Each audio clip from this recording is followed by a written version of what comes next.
We didn't finish the way we would like. A lead, 20-3 lead. At home, you would like to think that you could finish that off, but we didn't. That was Texans head coach Lovie Smith yesterday after his team gave up that double-digit lead in the fourth quarter at home, allowing the Colts to rally, force overtime, and ultimately the game ends in a tie, which really, if you're a Texans fan, more kind of feels like a loss. We will get to that and so much more as things roll along here on the Fox 26 Sports Stream. Welcome in, everybody. Once again, as always, I'm Sal Manine, sports producer here at Fox 26. We do this every Monday night just after 7 o'clock. You can find us online on social media via our Facebook page, go to our YouTube channel, search Fox 26 Houston in YouTube, and you will find our channel there. You can, of course, go on Twitter, and as always, our homepage, fox26houston.com, is we'll be talking Texans. We'll be talking Astros, who are actually in action right now. A quick 3-game set up in Detroit against A.J. Hinch and the Tigers. So we will check in on not just how things are going tonight, but how things stand as the Astros get ready for the final 3 weeks of the regular season. Reached a very important plateau over the weekend, getting to 90 wins. So we will get into some Astros talk, and then we'll also talk college football as U of H drops a head scratcher, a close one, a tough one, however you want to look at it. Just a very weird game and an even more weird finish out there in Lubbock as they fall in overtime, double overtime rather, to the Red Raiders. And then UT loses a game at home as well, but didn't quite feel that way after they nearly shocked the world and nearly upset number 1 Alabama, all with their backup quarterback playing most of the way. So we'll get to all that and more as things roll along. We do want to, as always, though, remind you, if you want the most up-to-the-minute updates, scores, news, nuggets, anything that has to do with the Houston sports scene, you got to make sure you're following our sports director, Mark Berman. You can find him on Twitter, his handle at Mark Berman, Fox 26. All right, so we got to start with the Texans, who get that 20-20 tie with the Indianapolis Colts in a game that for the first 45 minutes, take the names off the front of the jerseys, take the names off the back of the jerseys, and it was clearly the hometown team that was dominating and really confounding Matt Ryan and the Indianapolis Colts, as you heard Lovie Smith allude to there, to be up 20-3 at home in the fourth quarter, but then the offense hit an absolute brick wall. A big turnover allowed the Colts to get back into it, and then really the Texans should have lost. The Colts had a chance to kick the game-winning field goal in overtime, and Rodrigo Blankenship missed it, and that's how you end up with a 20-20 tie. Let's get some more reaction from the team after the game, starting with Davis Mills, who threw 2 touchdown passes to his new tight end, O.J. Howard, had a kind of up and down day, and really the down started in that fourth quarter with the strip sack that I mentioned just a second ago, and it completely changed the entire momentum, gave the Colts a very short field after they had been turning it over and stubbing their own toe. And the Texans defense was really having a good afternoon up until then, but then a strip sack allows Indy to get back into it, and that's where things really started to unravel. Here's Davis Mills. Yeah, I mean, you just felt some momentum change after that play. Felt like we just got to maintain what we had moving in the first half and going into the third quarter on offense. We're close. I mean, that's situational football. That's what matters. Kicked 2 field goals tonight when we went down there. We got to convert those into touchdowns. And just got to continue to execute, be better on third down, be better running the football, be better. I got to be more efficient as well. So I think we're close. We got a lot of work on. We're happy with where we're at, but we know we got to keep pushing forward and change the result into a win. He said they're close, but you really just saw a very inconsistent performance from the Texans offense. Davis Mills had those 2 touchdown passes, but the running game really could not get anything going. Dameon Pierce, who was one of the darlings of the preseason, especially fantasy football-wise, shooting up people's draft boards, was able to sit out one of the preseason games because the Texans had seen enough, knew what they had from the rookie out of Florida, but he struggled to get going early on, and then ended up giving way to Rex Burkhead, who took the bulk of the snaps after the first quarter and definitely in the second half when the Texans were kind of in cruise control. But it was almost like Indy finally realized that there wasn't really a downfield threat for the Texans. They connected on the one deep threat, or the one deep shot they took off the flea flicker. Davis Mills hit Brandon Cooks, and we've seen that 2 seasons in a row now. The Texans go into the flea flicker and being able to catch teams off guard, but you need to be able to make some kind of plays downfield when your running game is not getting it done, and you need somebody besides Brandon Cooks when it doesn't rely on a trick play like that. And that was just not the case on Sunday inside NRG. A few drop passes. Davis Mills was just a bit off here or there, throwing it too high to guys, throwing it too low to guys. A couple instances where you could tell he must not have been seeing all 3 levels of the field and was maybe not taking a shot deeper when it might have been there. And so it led to what was an all in all up and down day for the second-year signal caller out of Stanford. And when the Texans needed it most in the fourth quarter and in overtime, the offense was just nowhere to be seen, and they really dodged a bullet with the Colts missing the game-winning field goal in OT. Otherwise, you'd be talking about not just blowing that lead, but blowing the lead and giving up or taking the L as well.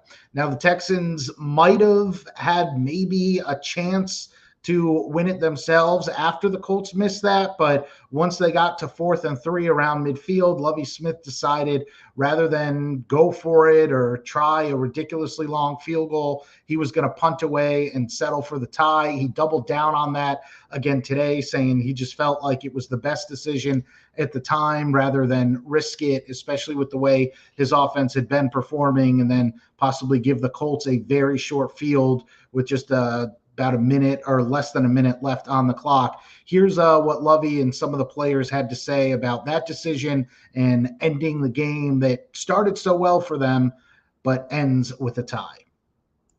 And I made a decision on 4th and 3. There's a lot of football left to go in the season. It's kind of simple as that. And I feel like a tie was better than a potential loss. Defensively, we weren't really stopping them awful lot there at the end. Obviously it's frustrating, but, at the end of the day, we got to trust, coach in that instance. At the end of the day, the facts are the offense had plenty of chances to be able to not have to do that, and we didn't capitalize, and we just got to be better. We didn't lose the game, but it kind of feels that way since we was up. We was doing so much good things in the beginning, and then they came back. But we did some good things. We showed some flashes of being a real dominant team. And we showed some flashes of being undisciplined.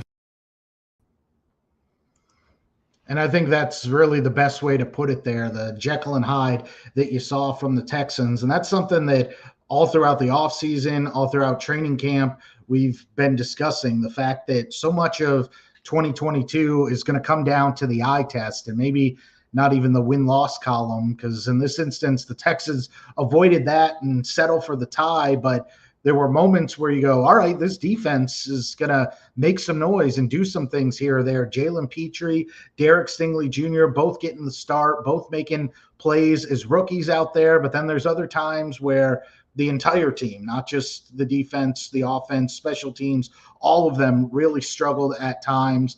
And that's why they were lucky to avoid taking an L in their opener, and it's not going to get any easier as they will be on the road each of the next 2 weeks, taking on the Denver Broncos next week, which it's always tricky when you got to go to Denver, playing the elevation. And oh, by the way, they're a much improved team, especially with the addition of Russell Wilson at quarterback. And then after that, on the road again, a homecoming for Lovie of sorts as the Texans visit the Chicago Bears, who upset the 49ers in their opener, and so we're feeling good about the way things started. But you're also going to have to, if you're a Texans fan, kind of wrestle with this team is still trying to figure out exactly what it is and what it wants to be. In one respect, you're saying you've not been good each of the past 2 seasons. You are very much in a rebuilding mode.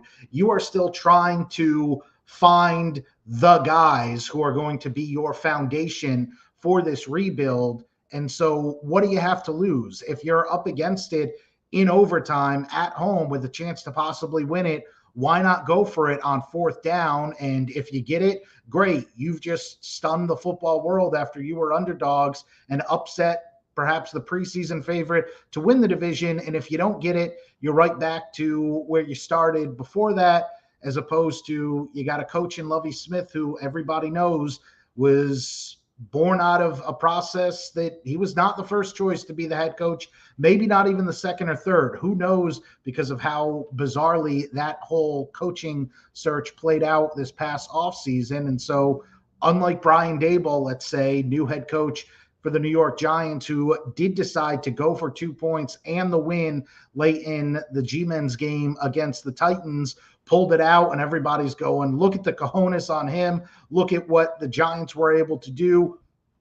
Instead, you got Lovie Smith, who admittedly said there's still a lot of football left to play, and he was playing not to lose as opposed to rolling the dice and saying, what do we have to lose by going for it? So that's going to be kind of this odd balancing act that the Texans are going to be playing probably for most of 2022, but certainly early on in the year, when you can't tell the players, oh, just go balls to the wall, or we're playing to possibly tank or to try to get a high draft pick. So what does it even matter? You got a coach in Lovie Smith who is coaching for his future, who I'm sure he knows in his heart of hearts was not the first choice for this organization to be their head coach. And so he's not going to give up what was at that point a mostly decent game by his team and go for it on 4th down, and it doesn't work out. And now it's the whole story is just complete and utter collapse, and the Texans start 0-1. So that's where things stand on the pro football front with Houston right now. Again, on the road each of the next 2 weeks as they take on the Broncos first and then the Chicago Bears. All right, let's talk some Astros right now, who are comfortably atop the American League as the Yankees plunder or spiral downward, continue to the point that at 5.5 games behind the Stros with about 20, 21 games left to play, that's going to be a very tall task for them to possibly make up. And so you can likely say that everything is safe at this point as far as the Stros having locked up home field advantage throughout the American League playoffs. Going to be tough to catch the Dodgers at this point if it did come down to Houston and LA once again in the Fall Classic. But a 5.5 game lead for the number 1 seed in the playoffs. Where it does get tricky right now is, even though the Stros would be the 1 seed if the playoffs started tomorrow, they might actually have the more difficult opponent in the first round if they were to have to play a team like Tampa or the Mariners, who, even though Houston has played well against Seattle, brought in a big arm in Luis Castillo. And remember, the first round is still just a best of 5 series. So all kinds of weird things can happen when you only got to win 3 out of 5. But again, the Stros have been playing much better baseball than anybody else in the American League for 3 or 4 months now. And so they're feeling good about themselves. As I mentioned, they are in action right now and continuing to feel good, up 5-0 over Detroit in the 6th inning. Let's hear from Dusty Baker, though, after his team got their 90th win of the season yesterday as they were able to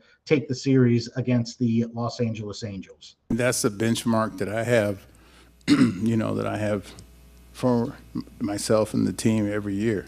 I always say if we can get 15 victories per month and then you add on from there, there's a good chance that you'll be somewhere in the playoff hunt. So, we're there in the middle of, not even the middle of September. So that's a good sign. For us, it's a model of consistency, for your team to have good months like that. Yeah, it was great to get to 90.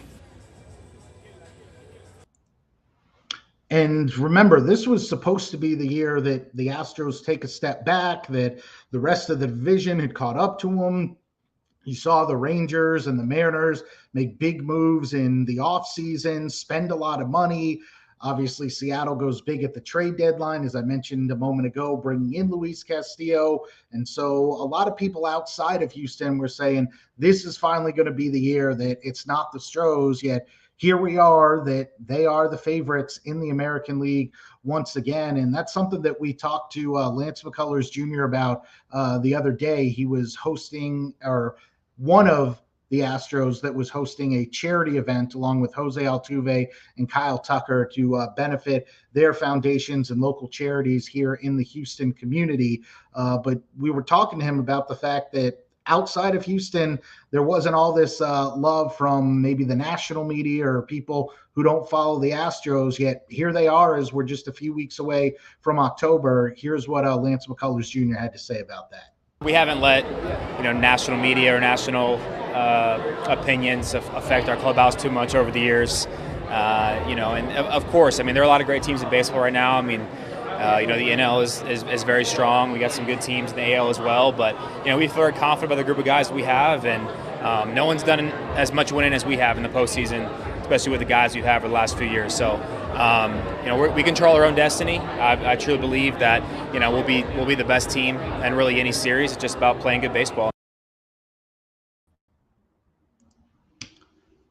Now, again, he's absolutely right that on paper they're probably a better team than just about anybody in baseball outside of the LA Dodgers. But gun to my head, in 2019 and 2021, I would have picked them to win the World Series each of those years, and they were obviously upset. And as we mentioned just a moment ago, even though they are probably in all likelihood going to be the top overall seed in the American League, the way things are shaking out with now the third wild card team and that play-in round before you get to the divisional series, it's quite possible that the Stros may have a tough test against, say, Tampa Bay, who always does quirky things with their pitching and how they use openers and deploy their bullpen. So it may not be as easy as just, all right, well, the Stros were the first to 90 wins in the AL, so just automatically assume they're going to the Fall Classic. They still need guys to get healthy, guys to stay healthy, and to keep playing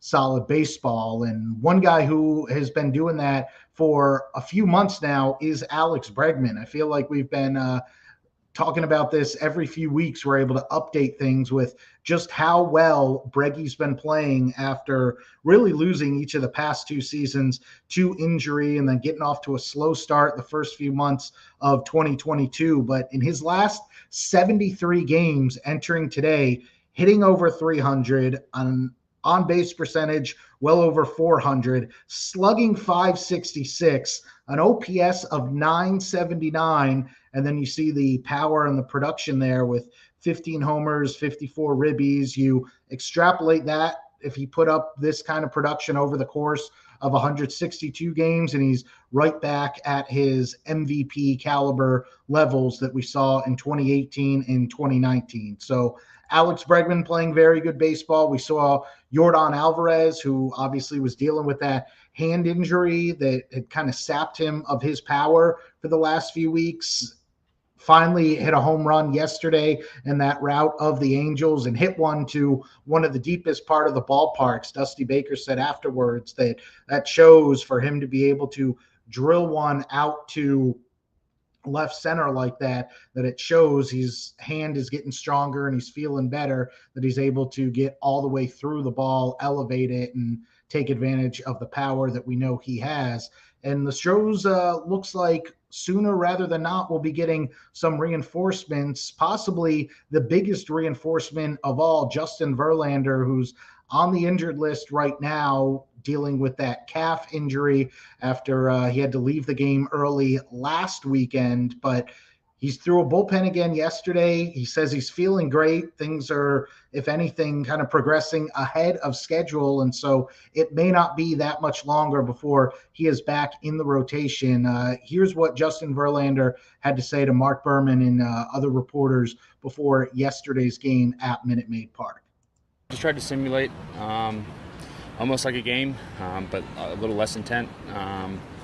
Just kind of like one inning. Kind of did my pregame a bit, then kind of simulated one inning. Obviously not being off the mound with intensity in a while. Kind of wanted to try to, at least do the best I can, kind of trick my body into feeling like, all right, this will start day. And then hopefully I can get on my regular routine from here. Felt good. Yeah, cat felt great. Verlander, who's eligible to return from the injured list Wednesday, but not expected to do so, was asked when he thinks he can get back. I think it very well depends on how I respond from today. I'm hopeful, soon. Like I said, I'm going to try to treat this like a start day. So I think if I come out of this okay, I have to talk with our staff and everybody, but I would anticipate my next start if I feel okay. I've always said I my ability to recover has been one of my best gifts. Every time I stress it a little bit more, I actually feel better the next day, and if that's the case, I think we're good to go. And so that's just about the best news you could ask for if you're an Astros fan at this point in the season, is get everybody healthy and then stay healthy. And then on paper, there's a reason you are the number 1 seed going in to the postseason. And if everybody's clicking on all cylinders, you should be favored in any and all rounds that you will play until you get to the World Series, because a healthy Justin Verlander with a healthy Lance McCullers Jr., a healthy Framber Valdez, who else in the American League, really who else in baseball, maybe the Braves, maybe the Dodgers can say that they have that kind of starting trio to trot out there in the playoffs. Obviously, if the Mets were to get healthy and they have Scherzer and DeGrom and they're good to go, but that's a long ways away before the Astros would have to worry about facing them. So the best news you could hear if you're an Astros fan, that the ace, the favorite to win the Cy Young before he went down with injury, is feeling good and feeling like he's ready to come back to the rotation much sooner rather than later. We should also point out Aledmus Diaz playing rehab games for Sugarland over the weekend. So he was likely going to be back with the big league club sooner rather than later. And they come back to town on Thursday, a game you can actually watch on Fox 26 when they host the Oakland Athletics. So you'll start to see some of these missing faces work back into the fold as we get ever closer to October. And that's where the Astros continue to have the advantage with their experience in the postseason and playing playoff baseball. All right, so one last check of where things stand. Still 5-0 Houston. They're in the top of the 7th. We'll, of course, have those highlights for you tonight on Fox 26 News at 9. We will also hear from the University of Houston, who their head coach, Dana Holgorsen, met with reporters today after his team really blew a golden opportunity to pick one up on the road after another slow start. They rally, take a late lead in Lubbock against Tech, only to see the Red Raiders force overtime. And then after they go up in the second overtime period, they had a chance themselves to ice it and to win it outright. All they had to do was stop Tech on 4th and 20. They did not do that. And then next thing you know, UT ends up losing in double overtime, U of H ends up losing in double overtime. So we will have much more on Dana Holgorsen, as well as new Big 12 Commissioner Brett Yormark was in Houston today. It's part of his tour, listening and learning tour, he's calling it, visiting all the Big 12 schools that are currently in the conference and that will be in the conference next year. So we got to tour campus, the facilities. So we will hear from him tonight on Fox 26 News at 9. And even though the Cougars fell out of the top 25 poll, there is one Texas team that moved into it, and that was despite a loss. UT, as I mentioned, losing in Austin by 1 to the top-ranked team in the country, Alabama, and yet you still kind of walked away, if you're a Horns fan, feeling good about things, because Quinn Ewers, their highly touted freshman quarterback, went down in the first quarter, a roughing the passer call where he was drilled into the turf, sprained his clavicle, and so is likely going to be out for a few weeks. he had to give way to Hudson Card, and the Horns were able to hang around, couldn't really get much going offensively to put away the Crimson Tide, but the defense had arguably its best game in a few years, and it really came down to Bryce Young, the Heisman Trophy winner, making an incredible play in the final seconds of the game after UT had pulled ahead or had come back to tie it, for him to lead the Tide down the field and set them up to kick the game-winning field goal with just a few seconds left on the clock. Let's hear from the Horns after that absolute thriller and so close to pulling off one of the biggest wins that they've seen on the 40 acres in a few years now. That's the best team in the country. In a weird way, we can kind of feel pretty good about ourselves of kind of where we're at in the state of our program. Bryce Young, Houdini act, getting out of the sack to scramble down the sideline to put them in field goal range. So, great teams find a way. I thought we found a way there to take the lead, and I thought we had found a way to win it. And so I don't think we're that far off, And as I told the team, I don't look at this as, we lost. We ran out of time. I know the adversity was on us.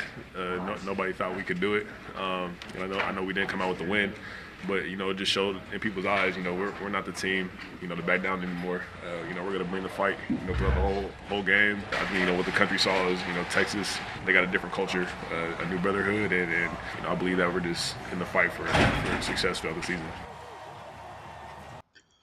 So is Texas back? It's the question college football fans ask every year.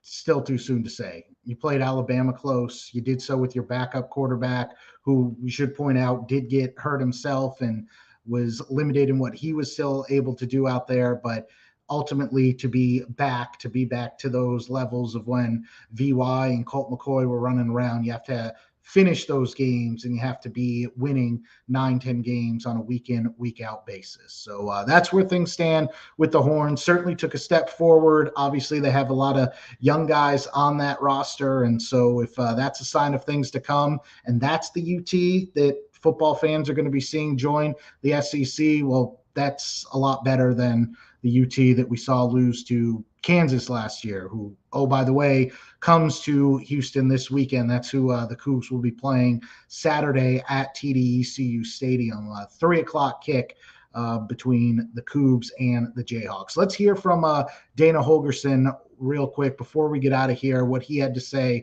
about that questionable loss to Texas Tech, in which his team just made too many mistakes, including giving up a 4th and 20 in overtime that ultimately led to their first loss of the year. Don't do stupid crap. Yeah, it's as simple as that. I mean, it's just you can't play undisciplined football. You can't do dumb things that hurt the team. Our program needs to learn to be more disciplined. There's no question. Too many penalties, too many dumb things. It was a busted coverage on 4th and 20. Dumb. Inexcusable. Our safeties were too deep. I mean, I can get technical. We didn't play that play like we should. It would have been very easy to stop them on 4th and 20. You can't do dumb things against good teams, Power 5 teams, Big 12 teams, and expect to win. Coach did go on to say that 4th and 20 was not the reason that they lost the game, that they failed to score in the red zone. They had early on, they ran into the punter on a chance to get their defense off the field, get the offense on the field, but instead it let Tech stay out there. Just too many little mistakes that they made. And so it's easy to pinpoint something is glaring, especially when everything kind of tightens up in OTs. How do you give up a 4th and 20 on defense? But he said there were ample opportunities for them to win that game. And so it was not just that one instance, but still looks like they have some growing up to do. And as he pointed out, this past week and this week are a preview of what's to come when things take a tiny step up when you join the Big 12. That, yes, it is not the SEC, but it is certainly not the American. And as well as Cincinnati played, if we're being honest, from top to bottom, the teams that U of H sees in the American the past few years are not going to be the same type of teams that they're going to see when they play in the Big 12. And you got to play not just a team like Tech or Kansas, who is 2-0 this year and who I mentioned a moment ago did upset the Horns in Austin last season, but you're going to have to play the Baylors of the world. We've seen TCU have some really good teams in recent years. Oklahoma State can obviously always go on a run and be a difficult team, especially if you got to go up to Stillwater. And oh, by the way, we don't know if UT and OU are still they still may be in the conference next season when U of H is a member of the Big 12. So little mistakes, maybe you can survive them when you're playing a South Florida or when you're playing a group of 5 school that maybe isn't the ilk of, say, UTSA, who that was another one where you could make the case. U of H was lucky to catch some breaks and to avoid an upset there. But if you're going to have to go on the road to places like Lubbock, like maybe Norman, like Waco, you can't be shooting yourself in the foot. And that's what happened to send the Cougs to 1-1. And in all likelihood is probably remove them from getting to a New Year's Day bowl. They would have to run the table the rest of the way and then probably get some help from the rest of the country in terms of rankings and how things play out if there was any chance of them getting to one of the bigger bowls. But at this point, with the way their schedule was set up, they could not afford to lose either of their 2 games to start the year on the road. And unfortunately, mental mistakes did them in if you are a U of H fan. All right, so that's where things stand with college football. We will have much more tonight on Fox 26 News at 9 on the Astros up in Detroit taking on the Tigers, plus the Rockets with a very special way to honor first responders the weekend that we paid tribute to the memory of 9/11. So we will have that for you tonight. And as always, make sure you're following our sports director, Mark Berman, on Twitter for the most up-to-the-date news, info, scores, anything you want to know on the Houston sports scene. All right, until next week, just after 7 o'clock, we appreciate you joining us. For all of us here at Fox 26, I'm Sal Manine. Take care. Have a good night, everyone.